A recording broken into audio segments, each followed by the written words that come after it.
I thought, anytime I thought I thought our team played extremely well. Had great respect for that Rice team. I thought coming into that game, I knew coming into that game they'd won 6 straight. They're extremely well coached. Dave's done a tremendous job. That team had won 10 straight games for the last 2 years, and I thought it was going to be a great challenge for us. But I thought our team came out. We played well in all 3 phases. That was great. Our defense was tremendous. They held them to 180 yards in total defense and their total offense, and a lot of that came on that last drive with the 2s in there. So it was a tremendous day for the defense. Thought offensively did what they had to do, and the special teams did the same. So excited where we are. Got a great challenge next week, and we've got to come back. We'll enjoy this a little bit tonight. Come back tomorrow morning, get ready to go play again. How many defensive performances have you seen in your coaching career, assistant or otherwise, like that one right there? Well, not many. I thought that number one, they did a great job of stopping the run, and I thought that team had scored about 35 points a game the last 6 games, and made a lot of play. 15's a tremendous player, but I think the one thing that Chuck does a great job of is he takes away the strengths of that particular offense. He did that again today, and it was fun to watch. How close to perfect all around? You're never perfect. I mean, you can always get better. We weren't close to being perfect. We had the one turnover, that shouldn't have happened, and we had the one. And the kid did a tremendous job trying to get out of the way, but got hit with that one punt that rolled around there a little bit. We worked that a lot.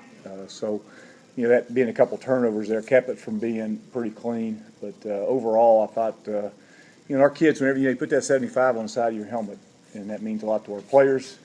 They play extremely well, and they did that today. Defense sort of looked like it had a few more people on the field going with them today. Well, like I said, I thought this weekend's been tremendous. I mean, you guys had the opportunity to hear Tommy Shoebridge at that memorial. He was sensational. It was just a great weekend, and our football team went out and played the way they're supposed to play. Doc, you guys keep making statements. I don't know if anybody's listening, but what are your thoughts? I could care less if they're listening, to be honest. We just keep doing what we're doing. I think that we can only worry about what we can control, and sooner or later you just keep winning. They'll have no choice but to recognize us, and that's what we have to do. We just have to keep winning, keep playing well, and at the end of the day we'll look up and see where we are. But I think we'll like what we see if we just keep taking care of business. Can you rank this a defensive effort? Sorry? Can you rank this defensive effort this year among them? This may be the best we've had since I've been here. I mean, I don't know. You guys all know all the stat. I mean, stat-wise, like I say, you take away that. We had all our backups in there on that one drive. I don't know how far it was, 60 or 70 yards, whatever it was. You take that out of there, that's about 110 yards of total offense they had for the entire day. So it doesn't get a whole lot better than that. But we can always get better, and we can get better, and we will. Getting Fronapple involved in the offense a little bit more this week, how much did that open up some of the stuff with Tommy and everything else? Well, we knew going in that they've done a great job and did the same thing a year ago, taking away your outside receivers with the way they play, the way they structure their defense. And you have a hard time getting the ball vertical down the field because of the way they play, but because of what they do, the inside routes are we could take advantage of a couple things. And that's why Schuler and Fro had big days, because of the way the structure of their defense allowed, number one, we were able to run the ball a little bit. We were able to run the ball, but we were also taking advantage of the inside slot receivers versus their safeties. Johnson looked pretty good with the week off, huh? 3 weeks off. I told him he had fresh legs. He hadn't done anything for 3 weeks, so it was good. How much did it help the defense to put an effort together like it did today? It was only on the field for a hair more than 26 minutes. That's compared to 10 minutes right off the bat last week. Yeah, well, it's all good. I mean, anytime you can get off the field. Anytime you play great defense, you get off the field on third downs, and our guys did that today. They were tremendous on third downs, which they've been all year for the most part, and they played well.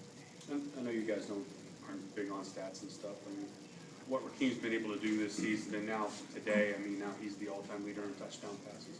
And can you quantify what he's meant and what he can say? Well, it's like anything else. People probably won't appreciate what he's done until he's gone. It's kind of the way it is, the way it works, and what he's accomplished. To put him up there and talk in terms of Rakeem Cato, that you talk in terms of Chad and Byron, it's unbelievable. I mean, you put those three, he's in really good company, and at the end of the day, he's going to walk out of here being one of the top 3 quarterbacks in the history of Marshall football, without question, and the kid deserves everything he gets. And one thing I know is I like him. He's the most competitive quarterback I've ever coached. And when you walk out on the field on Saturdays, I sure like when he's on our side, because I've never been around a guy that competes and works like he works. And you guys watch him practice; he practices the same way. So that's why he's special. And we don't have a whole lot longer, but we're going to cherish the next 3 or 4 games that we have with him. How aggravated was he with the pick? You all up 17-0 with the chance to put it away. He's harder on himself than we're on him, you know. So I guarantee he wasn't happy with himself at halftime, and that's just the way he is. You know, it's the way he is. Did he just throw a bad ball, or? He didn't get his feet set. You know, I think we had the guy open, and his feet weren't set, and you know, but he doesn't make a whole lot of those, and he made a hell of a lot more plays on a positive note than that one mistake he made. But thought he played tremendous. Offensive line, once again, I mean, this is a team that came in, you know, 2 guys with 7 or more sacks. They've been coming in hot as far as getting in pressure off the edge, and wasn't that much for him today. You know, both those defensive ends play extremely with. I think they both had over 7.5 sacks each, or whatever they had. One of them had 7, had 5 against FIU, I think. So, you know, they had put a lot of pressure on the quarterback throughout the year. But our offensive line, you know, I thought did a tremendous job, as they'd have all year. Anything else? Thanks, guys.